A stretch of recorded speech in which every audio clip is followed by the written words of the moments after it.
The UnPodcast is brought to you by Emma. Get more from your email marketing. In a world where QR codes kill kittens and customer service is an oxymoron, one podcast has set out to make things right. This is the UnPodcast with your hosts, Scott Stratten and Allison Kramer. Sometimes I get bored listening to the intro. Are we boring you, Mr. Stratten? It's like before I go on stage, which I just did yesterday, and people read my bio. Yeah.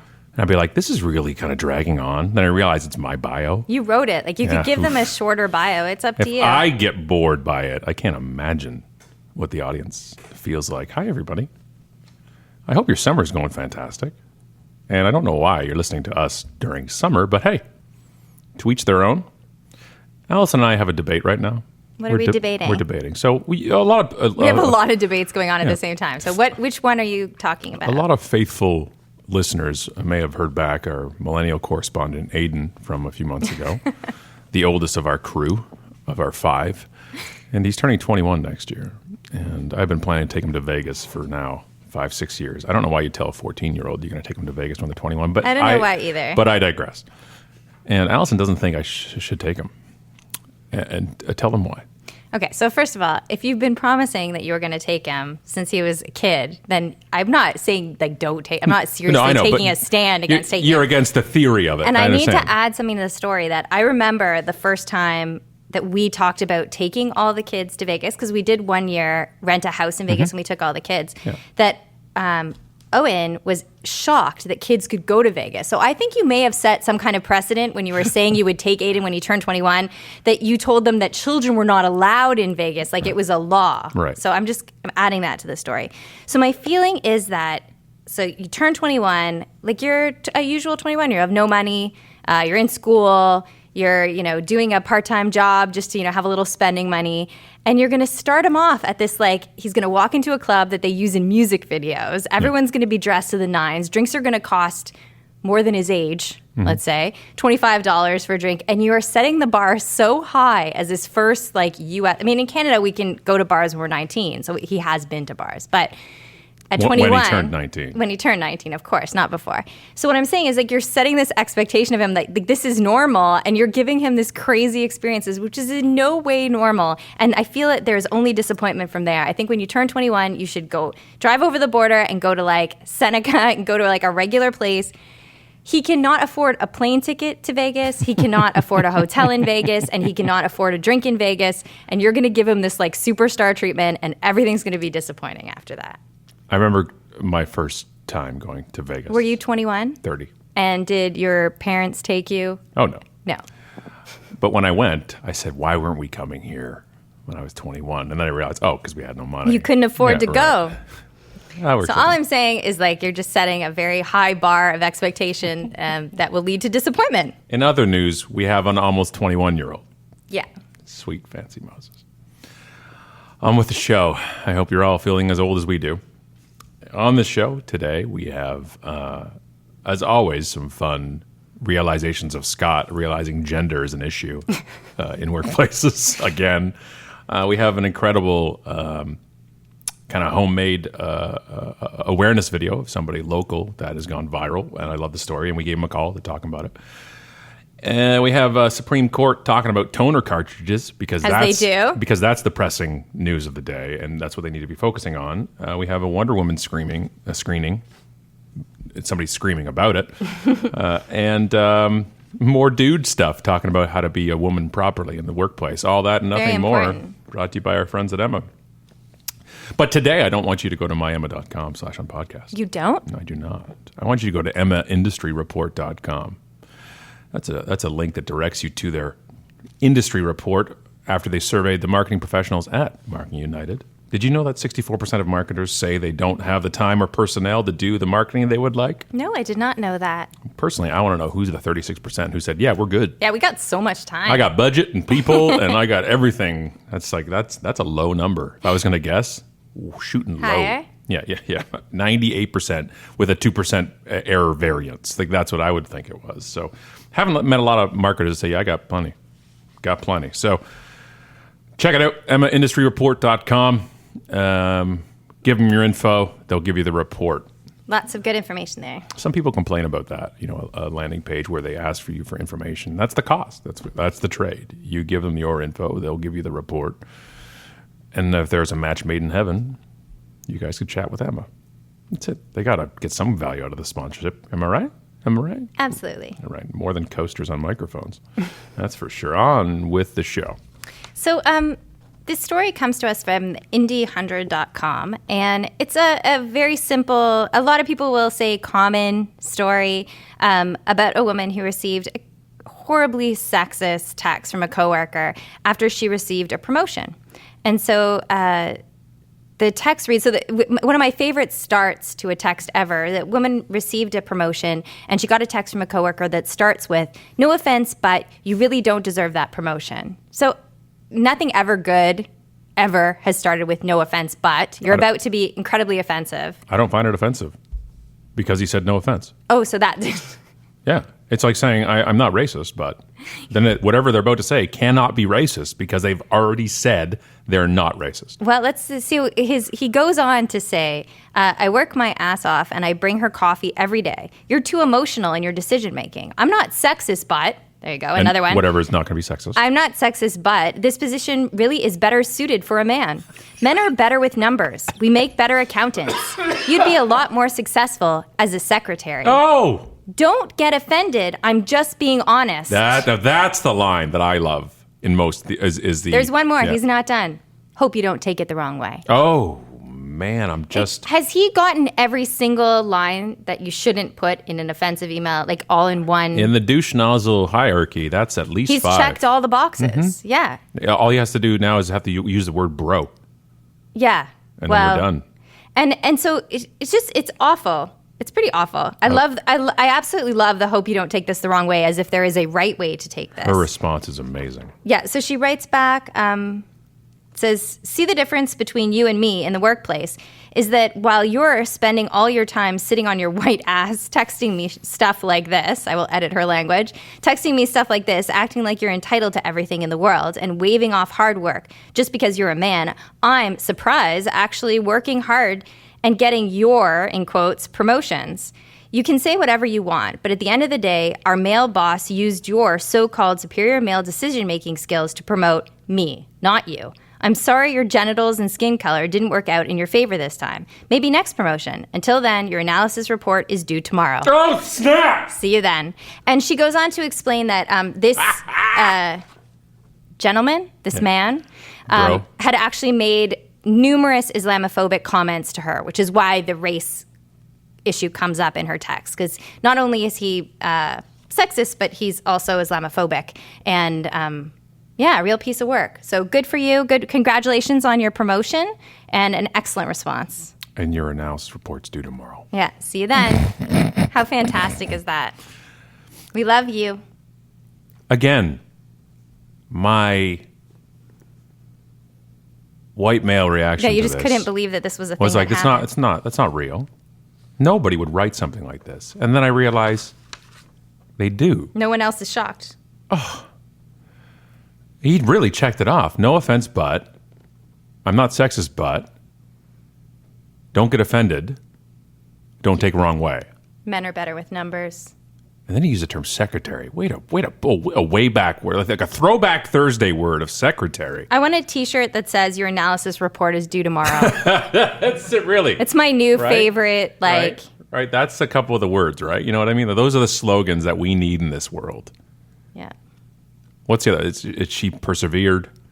Yeah. Your analysis is due tomorrow. Like, it's just like, take that. Wow.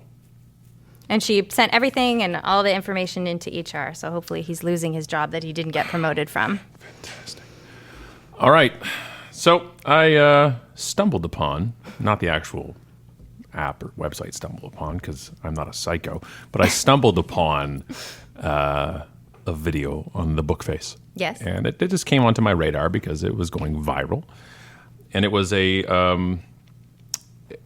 thing from Ontario Wildlife Removal, Inc., and Jared, the owner, and it was a video, and it had millions of views, and I'm like, why does this have millions of views? And which is, I'm always wondering when I see it, and I'm also bitter. Because why don't I have those million of views? Yeah. So I saw it on like Upworthy. So it's one of those viral video pages on Facebook, which used to be the viral site, but now they've shifted so much to Facebook. And I watched it, and it's Jared in a yard. This is filmed on a phone, and he talks about the issue of rabbit nests in lawns. Like what to do. Right. So he had an example of it, and he showed it, and this is like a little brown patch in the grass, and it looks like it's just dead grass. And he opens it up in the video, and there's these baby rabbits there. And he holds one up, and he says, "This is what, and here's what you need to do." And he talks about it in the video. The video has gone bananas, or should I say, carrots, because it's rabbits. Yeah, I get it. Okay, so, and it's gone nuts. So the Upworthy video, as of last night, has 23 million views on the Upworthy page. Yeah. And so I dropped him online. I realized he's from Brantford. Right now, usually only crazy people come from Brantford. Like right? Adam. Like Adam, our video guru here. But he's from Brantford, so it's fairly local to us, right? So it's 40 minutes from here, half hour from here, 25 minutes even. Woo! Adam drives fast, and so I'm like, oh, and I sent him a message, and what I really wanted to know here, and here's the rub of viral, is that when something goes viral and you are a geographically restricted business. Does the viral help you when you get a million views in Texas or Brazil or London or wherever? So I dropped him a message, and I'm like, hey, man, video's going viral. That's awesome. I'd love to tell me what's going on. And he dropped me a line. He's like, it's been nuts. It's been crazy. And one of the things that warms my heart, by the way, is viral thread, Upworthy, 9gag, all these big viral pages all asked his permission to re-upload the video. And he said, yes, if you tag my page. And so which makes me feel good. They asked for permission for it before ripping it off, and so then he said, "I'm happy to chat with you." So I called him, and we chatted. It turns out he knows Adam. Adam owes him money, and no, but he knows. And so we talked, and I said, "So how's it been?" He said, "It hasn't stopped." And I said, "Okay, so give me the story." He said, "I was at a client's house for something totally different." But we always get asked about this. I get calls from people, messages saying, I've found a rabbit's nest, or I don't know what to do. Mistakenly found one. They're mowing their lawn and everything else. And so he's like, I figured, hey, I got to film a video. And he's filmed a bunch of videos previously. So this isn't the first video he's done. He's actually really about content marketing. And the best part of content marketing here was this. He says, all the videos I've seen in my industry have been call to action videos. Hey, if you found a raccoon or anything, give us a call. Blah, blah, blah, blah. And he's like, that's not helpful. And he says, I make videos for my customer of tomorrow. And I'm like, oh, I got tingles. I got tingles. Like, this is a guy whose job is humane wildlife removal. Yeah. And he loves it. Like, just talking to him, he cares. And he wants to educate. And so my thing about, does it help? I'm like, well, he won't increase his business locally when it goes viral internationally. But what it does with this video is it builds awareness internationally about what you can and can't do when you find something like this. And I love that. And now he's a wonderful celebrity, in Brantford. And it can only help his business for sure. And I said, so what do you do? What about comments? Do you go and when people say you shouldn't have, because at the end of the day, why it went viral, he's great in it. The education he gives, it's baby frickin' rabbits. That's what it is. It's amazing to see. But he's like, I don't respond to any of the comments on the other pages' videos because, you're dealing with the earth. There and the people, but if it's on our page, I do reply and I do say something, and that helps, I think, and educating helps. And so it was actually a really refreshing talk, about, and his goal was to educate, and it was, again, filmed on a phone, spur of the moment, and it's right now approaching to the point of being one of the most viewed videos in the world in 2017. I love it because I was reading about, it was on Adweek, and they were talking about advertisements and how it was something to the point of that regular advertisements don't work anymore. This idea that we just, we try and skip them, all that stuff. A regular advertisement doesn't. We can't just say how good your product or service is anymore. You have to do something cool. You have to have a hashtag, and you have to be live and responsive or whatever. And you can't do a regular video anymore. It has to have all these different techniques in it. Or this is just a regular video that helps out people by someone who's experienced and passionate about what he's talking about. And the viral happens because people are interested and want to know what's happening. And yes, baby rabbits help. But, that's not what made it go viral. It just solved a pain point for a lot of people who are wondering what to do. And I love it because it's regular and normal And real. and real, and Yeah. it doesn't have like tricks, and it's not virtual reality, and it's not tied to some product that you scan and then the video shows. Like, it's just a nice, helpful video, and it makes me so happy that it does well. It gives me hope. Nice things happen to a nice guy. Yeah. Adam, you should really pay your invoice to him. It's getting awkward now, and we have to discuss this. So I love it. So Jared, congratulations on the video going viral. Congratulations. Keep making it, and that is the tenet. That is the pillar of content marketing. I think so, Just yeah. create stuff that people want to share and want and learn from. And again, if your market's only regional, sometimes you can educate the world too. Because here's the thing: it doesn't matter if it goes viral outside of him. He's not paying per view. He's not. No. There's no cost of scale. Plus, awareness. It doesn't mean he's not getting awareness at home as well. Right. Because we talked about that too, right? When things go viral, 1 in every million people that watch that lives in Brantford, potentially. which is It always enough comes people. back. Exactly. I love it. Well done, man. And we'll have a link to it, by the way. Or you can just go to their page on Facebook, though, Ontario Wildlife Removal Inc., and then you'll see the videos right there. But we'll still put a link on the show page at And there's baby UnPodcast.com. rabbits in it. And there's baby rabbits. So this article comes from theconsumerist.com and is in no way related to Jared or baby rabbits. Once again, proving I do a great job of putting articles together. So I don't know anything about this topic. And I read the article and I'm interested because I don't know that much about it. So it says why the Supreme Court's ruling in toner cartridge case is a win for consumers. So patent exhaustion isn't exactly a thrilling pair of words, but that was the crux of a case that the Supreme Court ruled on today that answered one incredibly important question for consumers. Can a company that sold you something use its patent on that product to control how you use it after you buy it? Yeah. So they explained a little bit. It says printer company Lexmark tried to use the patent on its toner cartridges to block third-party companies from selling cheaper refilled cartridges. So were they trying to stop, if I bought a printer from Lexmark, they wanted me to have to use their printer cartridges? What the issue is taking their cartridge when it's empty and bringing it to a refill station or a refill company.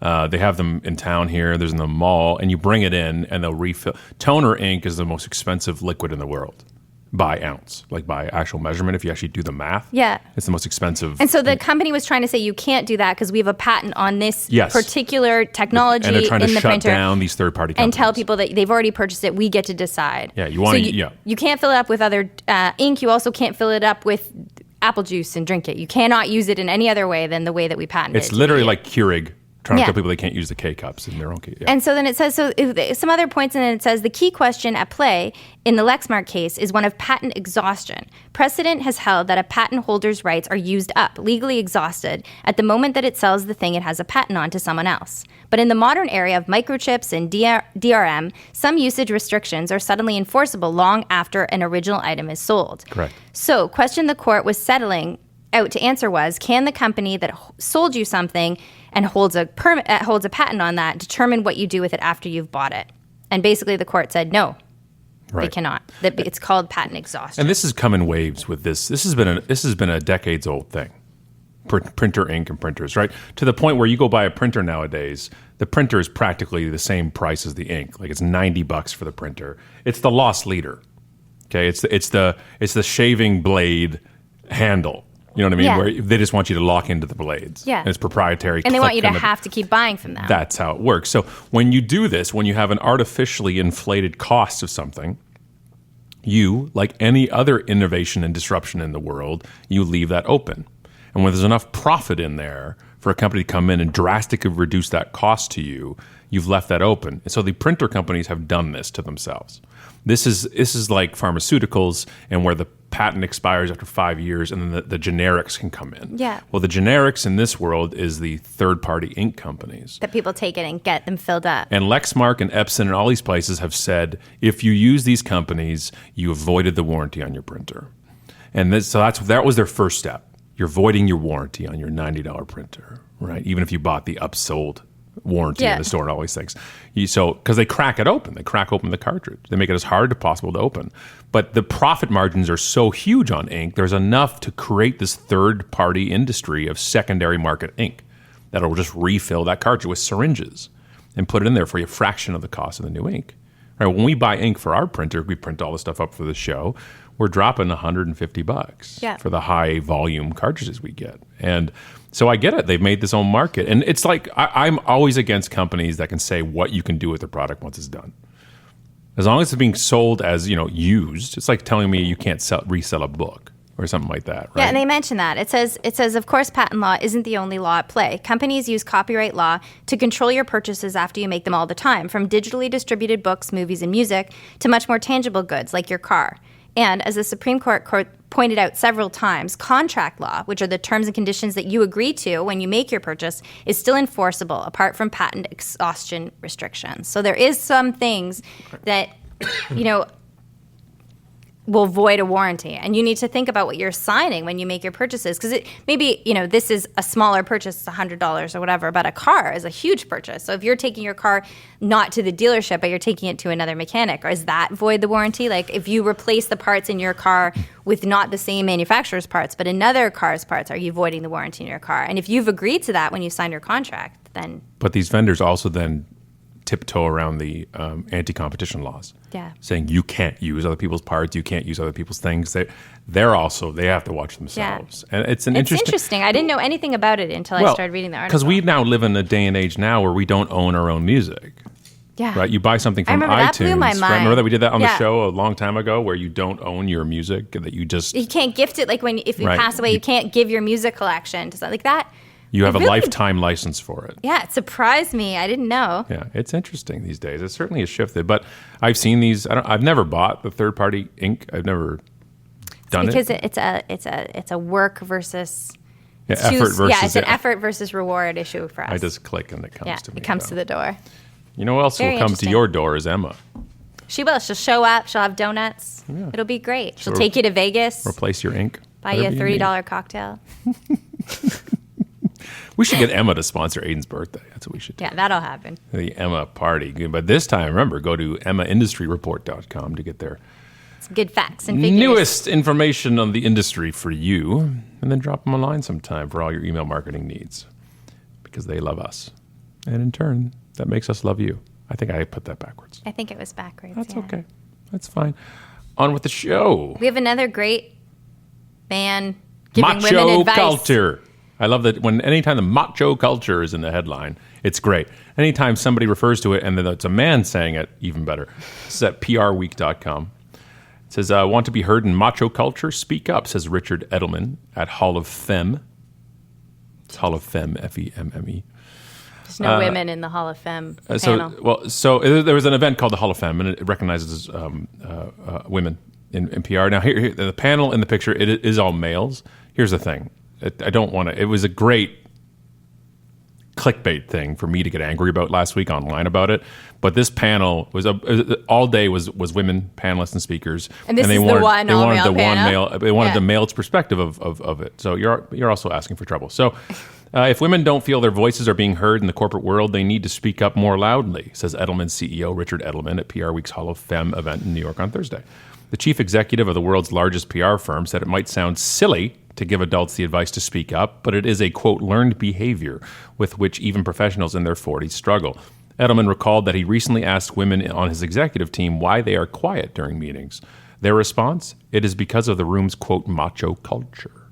I asked them, how are we going to fix that? Either you're going to speak up or I'm going to have to hammer the guys, said Edelman. They said, hammer the guys first. And I said, you speak up first. Wait a second, didn't they just speak up to him? Why did he ask them what they thought, and then just do what he wants? He also advised that women should not let others drown them out, quote, just because they are guys and talk loudly, adding that if there is a problem, it should be corrected by management.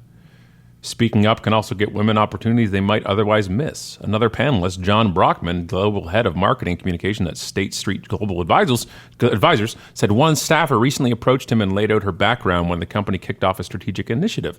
She said, you may not remember, but I have worked in TV news. I have been at a PR agency. I have corporate experience, and I had forgotten about that. I didn't have as much exposure to her background. She got the role and took over the job. See? Easy peasy. Brockman said he would not have considered her for the role if she didn't make her case. So the point is speak up, be visible, be vocal. When something is not right, let people know because change is good. To ensure pay parity and career advancement for women, Edelman advises setting specific benchmarks for the number of women in senior management. 5 or 6 years ago, Edelman, it was 30%. Now it's 40%. You have to reject the stereotypes like she is too aggressive. She doesn't know how to get along with people. But that's the problem, right? Right? There's a lot of problems here. Is this article from The Onion? There's a lot of problems here. From the Edelman himself. There's a problem in seeing that people who are, first of all, there's a problem in understanding that, like, some people being quiet in a meeting doesn't necessarily mean they're not contributing or listening. What happened to listening to each other? Why can't we make everyone more quiet in meetings so that you're actually taking in the information someone else has to say? Allison, I'm going to tell you what it's like to be a woman. You are not going to interrupt me while I'm explaining to you. And then you take, like, years and years of women being told to, to be quiet and be listeners and all this stuff, and then put it in a setting and just expect people to speak out. It doesn't make any sense. Plus, why did he ask the women what they thought would make it better and then not listen at all to what they said? It doesn't make any sense. Let's role play that. Allison, what do you think we should do to make sure we are more fair in the... Hey, Allison, what do you think you should do? Yeah. What should you do? I think we should let everyone Wrong. You need to speak up. Exactly. Wait, back me up here. Speak Totally. up. Speak up. Speak Can't up. hear you. Hello? There you Talking go. loud enough. Speak up. Right? Be more of a jackass like us. That is not the solution, though. All right, that's telling the people who are the victim of the stereotyping, the victim of the prejudice, that it's their fault and this is what they need to do. I think the solution for discrimination is just to be discriminated against less. You just go be discriminated against less, and everything would be better.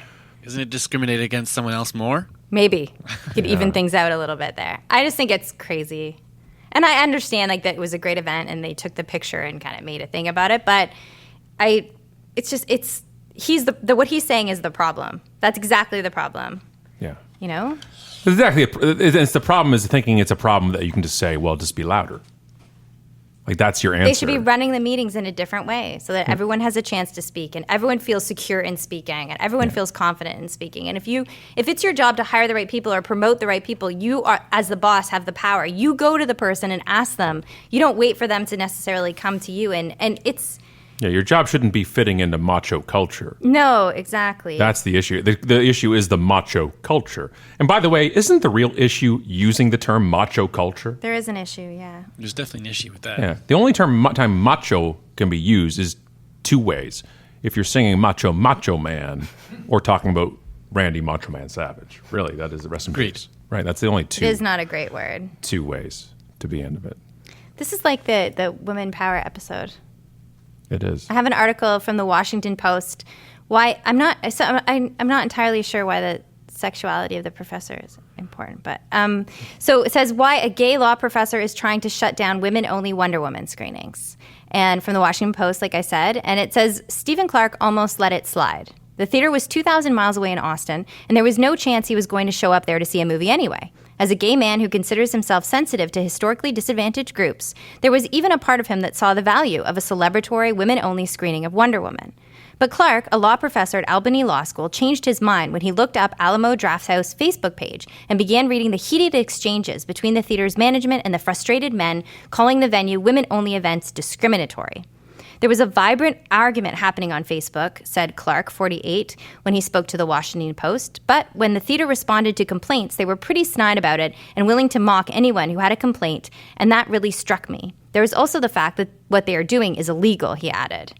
And it says, Alamo Drafthouse unveiled its women-only screenings of Wonder Woman last week, unleashing a torrent of excitement and anger almost exclusively from men. The promotion worked, and the screening sold out in a little over 2 hours. I would stop here to say that it sold out in a little over 2 hours because it's the first woman superhero movie that's directed by a woman, and maybe that's why it sold out. I mean, I know it's nice to say that the movie sold out because of men, which of course would be the reason for anything to sell out, but that it's possible women just really wanted to see the movie. Culture. And it had nothing to do with men.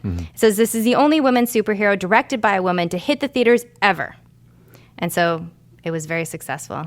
All because men got angry, apparently. Because that's what we do. We just react to men's anger by buying movie tickets. If only this support was out when Red Sonja came out. Am I right? Poor Jennifer Garner. Poor Jennifer. I don't know. What do you think? Did you feel discriminated against? If I went to a women-only screening of Wonder Woman, would you be angry that you weren't allowed to come? So here's the thing. Under human rights law, they have different issues here. One comes under employment law. One comes under human rights and general law.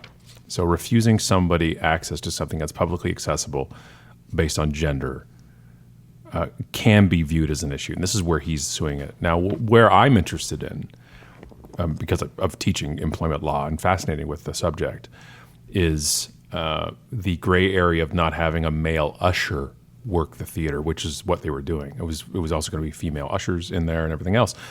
And I read a comment from a law professor about it, and it was great. And the comment was, he's not being refused work because of it. He's allowed to, and you have to prove that I've got undue hardship because of it.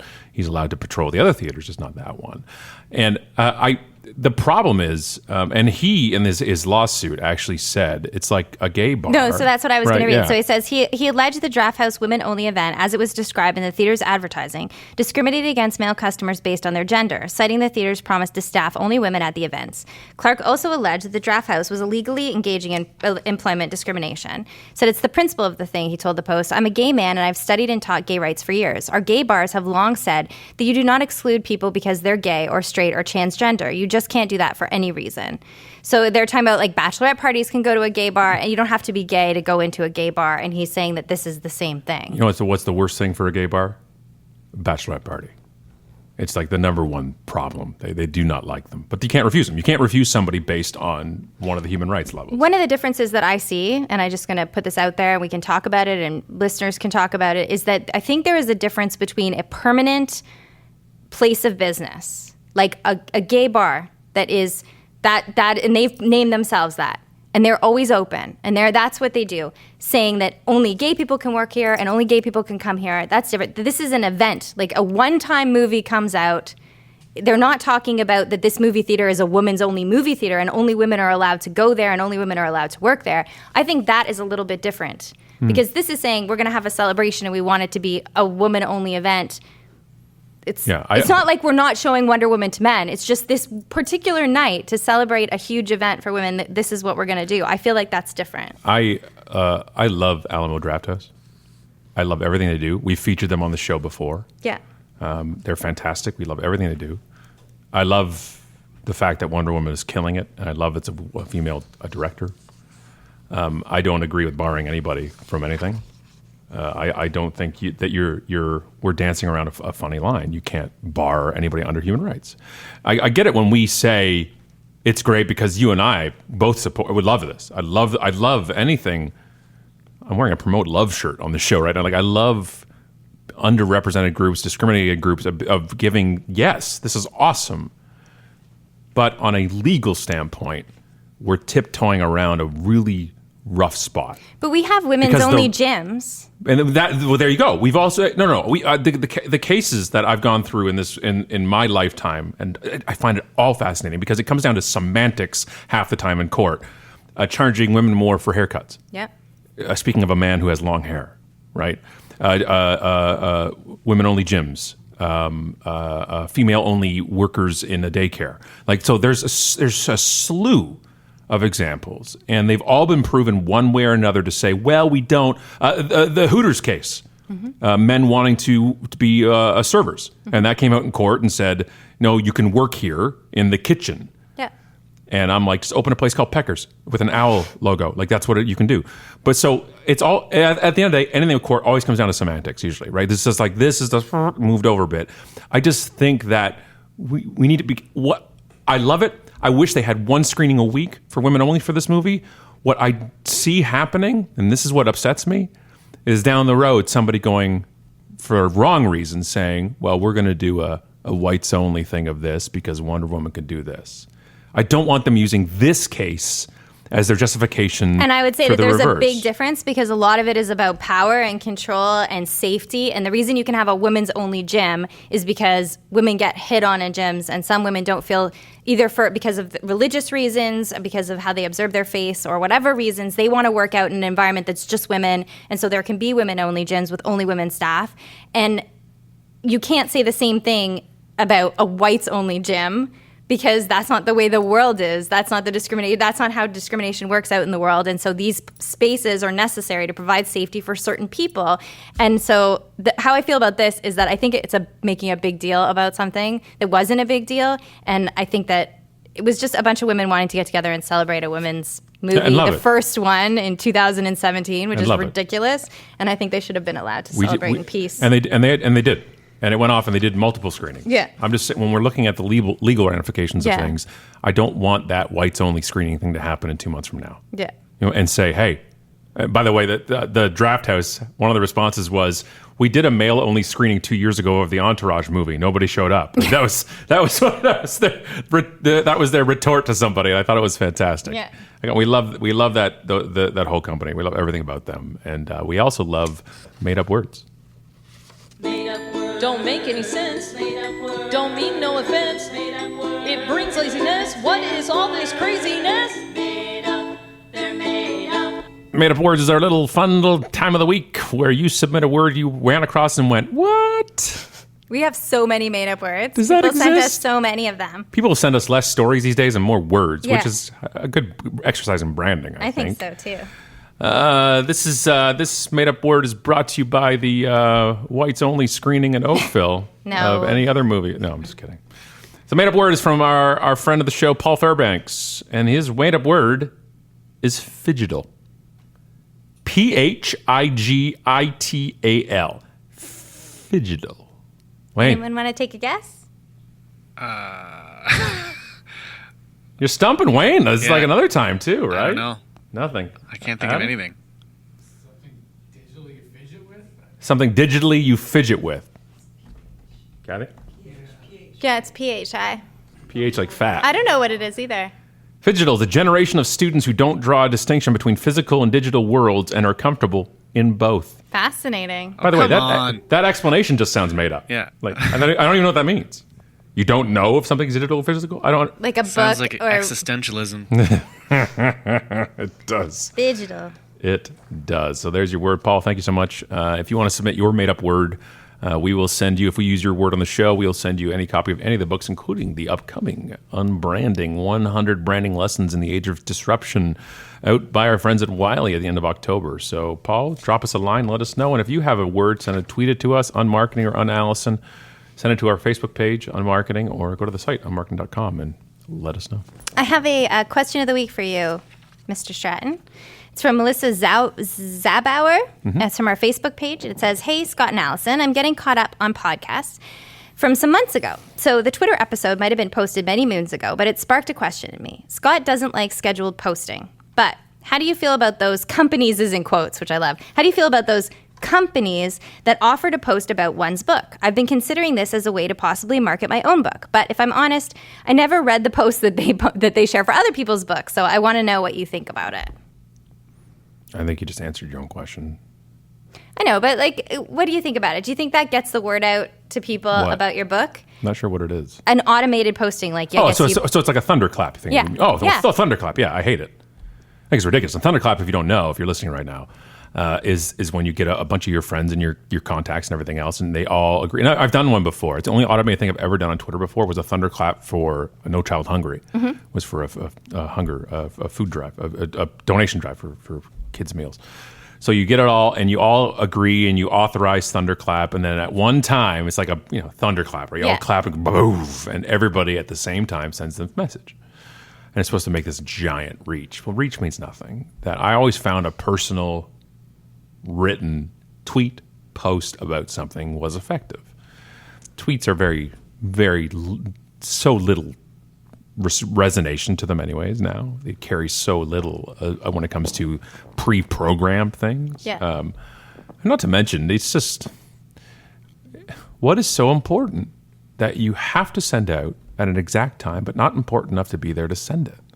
It's always been my thing about it. And I think too, the danger, and we've talked about this many times, but the danger of anything automation is automatic is the same. So it's the reason we don't like automated posts is because of what you just said, but it's also because you never know what else is happening in the world at that time. Even if you schedule it only an hour out, everything can change in an hour. There can be an event in the world, and whatever you felt was so important you had to share it can go out completely out of context, and then something else is going on in the world, and it's dangerous. And we have so many examples. QR Codes Kill Kittens is filled with examples of terrible timed tweets, and I just think exactly what you said. If it's so important to share news of your book, then individually reach out to people, send them a copy of your book, do something for them, share their stuff, get to know them. Like, there's just a better way to do it when it'll actually work. And you answer your own question that she says she never reads them. I'm like, see? Bingo. Like, you don't trust them because you know they're automated. Thank you for that question. Same goes you. for you. Like I did the Made Up Word. You get your copy of any of the books. You let us know which Thanks, one. Melissa. We'll send it to you. All right. That's the show, kids. Next week, even more fun mess ups. I almost had the other word I was going to say. All right. Thanks, guys. See ya. Bye-bye. Be sure to subscribe to the podcast on iTunes and visit theunpodcast.com. And remember, friends don't let friends use QR codes.